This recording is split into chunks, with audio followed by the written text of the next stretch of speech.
Yo, what's good with you? Back in black with another Enlisted video. If you guys are new to the channel and you love shooting games just like me, make sure you aim for that like button and shoot that subscribe button as well. It'll help you find better teammates and improve your skill-based matchmaking. Today, not even 30 minutes ago, honestly, Enlisted, per their social media pages, put out a dev blog detailing the actual brand new progression features that are going to be introduced within the game within the next couple of weeks.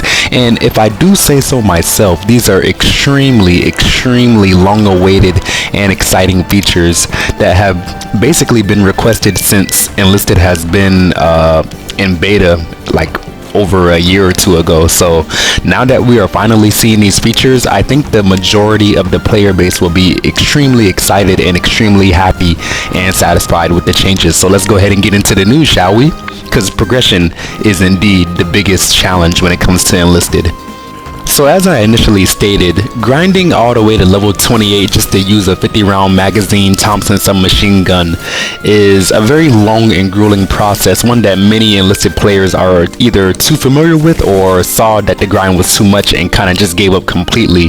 But that long grueling process will soon be a thing of the past, because now we are getting tech trees, or I guess you could call them progression trees, however you want to look at it, which in my personal opinion is a way better improvement over the linear progression path that we are currently used to right now. The main reason for that is that you will now be able to choose which weapon or vehicle you want to unlock first, or if you don't want these vehicles or weapons at all, you can skip the entire branch and basically move on to the next one. So you can kind of spend your unlock tokens, or however they're going to do the currency, pretty much however you want, which in my opinion is also way better, not only for like veteran players but for new players as well, because typically let's say you had to level up to level 8 to get the engineer, you can kind of get that off rip as soon as you get your first unlock token, which will make newer players way more effective than they would have been otherwise, because they can finally use engineers. Well, if we teach them to use engineers anyway, but I guess that's another story for a little further down the road. You gotta spread the word, use those NGs. Another change that I'm actually very excited to share with you guys coming from this dev blog is that they are reworking the way that they do nations and the way they do battles in Enlisted as well. So essentially, for instance, let's say you leveled up your faction all the way in Normandy, you maxed them out, you got them all the way to level 30, you got all the stuff, and let's say they wanted to add Operation Market Garden later.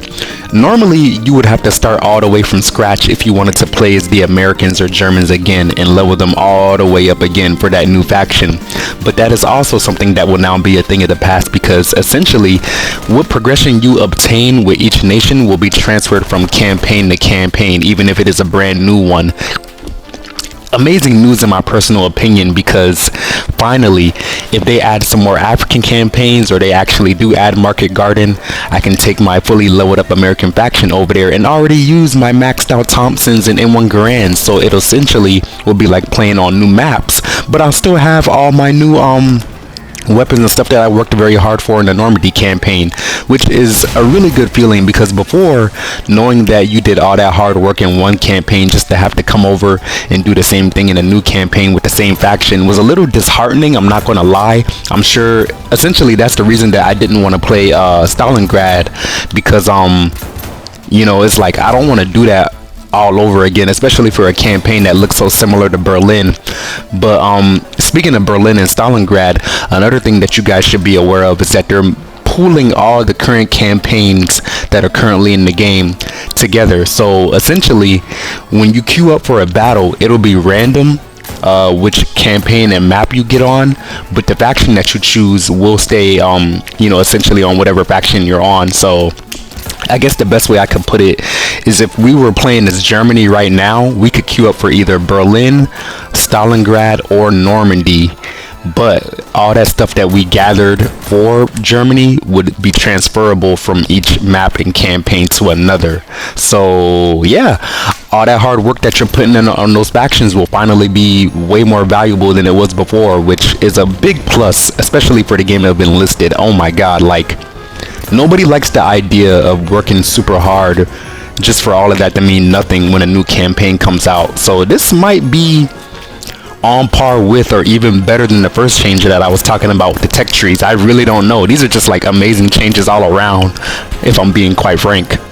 Oh, by the way, I do know what you're thinking. I'm sure a lot of you guys are like, oh, but if they're pulling all the maps and campaigns together, doesn't that mean when a new campaign comes out, we're not going to be able to play it as much as we want to because it's going to be pulled in with 50 other maps? No, not necessarily.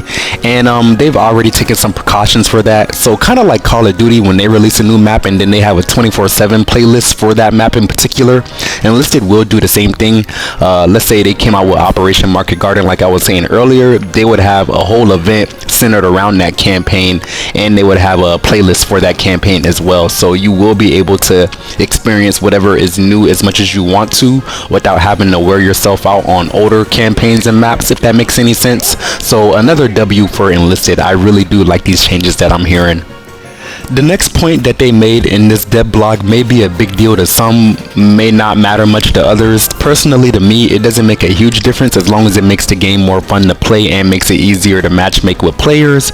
But since they are pulling all the maps and campaigns together, they did mention that there will be a slight hit to historical accuracy, which honestly, if I'm being quite frank with you, there's already a slight hit to historical accuracy because we're running around with squads that have like 5, 6, 7 people with STGs in one squad, or a squad that has like 5, 10 Thompsons, you know what I'm saying? So in that sense, you would already say that the squad makeup is already kind of inaccurate because that many people should not have assault or, you know, fully automatic weapons as opposed to rifles. But neither here nor there.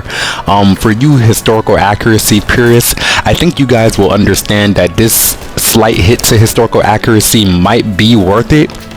Because again, since they're pulling all these maps together, it'll be easier to, you know, actually find players and fill with people instead of bots. Instead of like, if you wanted to queue up for the Moscow or Stalingrad campaign, you would have to struggle to find people because everybody wants to play you know, Pacific or Normandy, whatever the case may be. So yeah, you might see guns that shouldn't be necessarily there in that year, 2 years earlier or 2 years later, whatever the case may be, but it'll be worth it overall, in my personal opinion. You can let me know how you guys feel about that down in the comment section.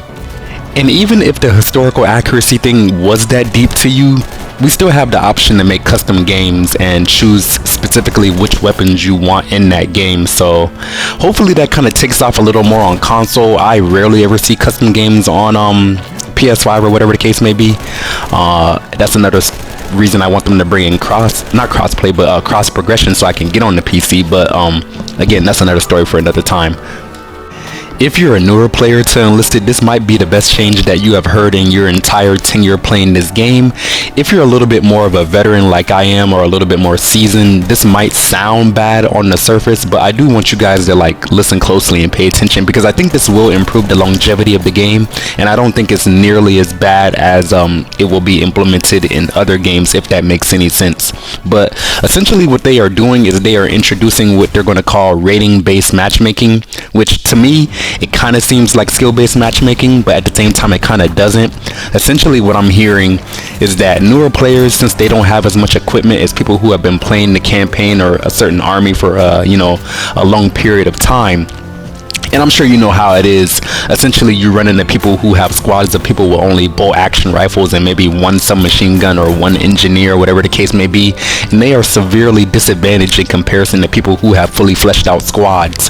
Essentially, what Enlisted is going to do is that they're going to match players based on the type of weapons that they have available to them. So if you're a newer player and all you have is those bolt action rifles and, you know, not fully fleshed out squads that don't have anything for real, essentially those are the kind of players that you will be matched against. Whereas if you are, you know, already a field marshal and you have everything maxed out, you will be matched up with players that kind of already have that going on.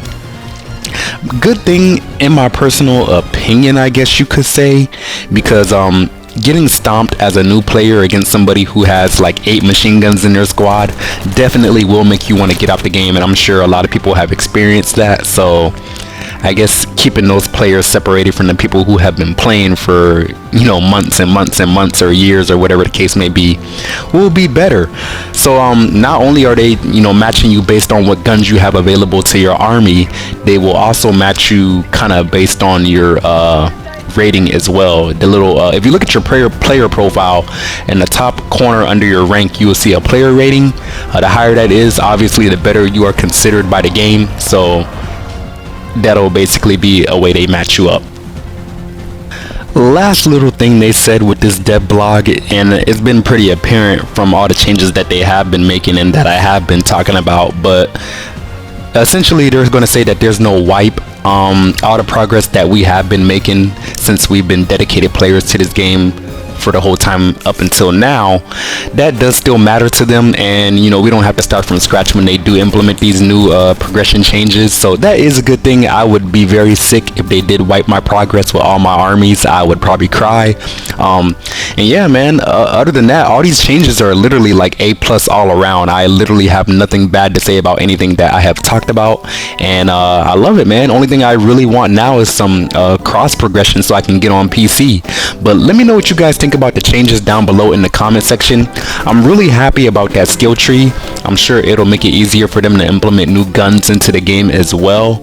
Really happy about them pulling all the campaigns and maps together too. I think this will make it a lot easier to find games with actual players, you know, just dividing it by nation instead of by nation and by campaign. But like I said, let me know what you guys think down in the comment section below. Don't forget to aim for that like button, shoot that subscribe button as well. It'll help you find better teammates and improve your skill-based matchmaking, or ratings-based matchmaking in this case. Hope you guys have a lovely rest of your day. Black Guy out.